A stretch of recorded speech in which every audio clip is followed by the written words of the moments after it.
की हे देवेंद्र फडणवीस, आम्ही तुझी बायको मागत नाही, आम्ही आरक्षण मागतो. देव, देश आणि धर्माविरुद्ध टीका टिप्पणी करण्याचं पाप करूच नये. मंडळी, आज पूजा मोरे जाधव यांनी पुण्यातून महानगरपालिकेची भरलेला अर्ज उमेदवारी माघारी घेतली. त्याचं कारणही असंच होतं. त्यांनी केलेली देवेंद्र फडणवीस यांच्यावरती केलेली टीका आणि पहलगाम हल्ल्यावरती केलेली टीका हेच कारण असू शकतं. भरसभेत मुख्यमंत्री देवाभाऊवरती केलेली टीका की हे देवेंद्र फडणवीस, आम्ही तुझी बायको मागत नाही, आम्ही आरक्षण मागतो, हे केलेलं स्टेटमेंट हेच कारणीभूत झालं आणि निष्ठावंत जिंकले गेले.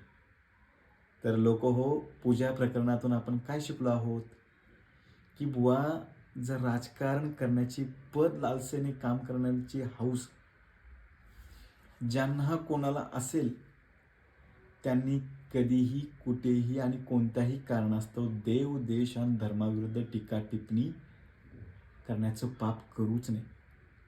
लक्षात ठेवा, भगवा हाच भारताची अस्मिता आहे, प्राण आहे आणि ह्या परमपवित्र भगव्यासाठी सर्वोच्च बलिदान देणाऱ्यांची, असंख्य धर्मवीरांची आणि अशक्य ताकदीनं कोणालाही कुठेही आडवं करणाऱ्या सुबुद्ध प्रजेला दुखवण्याचा मूर्खपणा कोणाचंही राजकीय अस्तित्व धोक्यात आणू शकतं. तेव्हा कोटावरून जानवं घालून स्वतःला हिंदुत्ववादी घोषित करणाऱ्यांनी सुद्धा इथून पुढे जास्तच सावध राहा. नाटक करण्यापेक्षा मनाच्या तळातून हिंदू व्हा आणि मगच हिंदुत्व मिरवा. तुमचं एक वाह्यात स्टेटमेंट, एक पोस्ट, एक फोटो भविष्यात तुमची अवस्था ना घर का ना घाट का अशी करू शकतो. म्हणून सांगतो, हिंदुत्वशी एकनिष्ठच राहा. हा भारतीय जनता पक्ष आहे आणि हा देवाभाऊ आहे.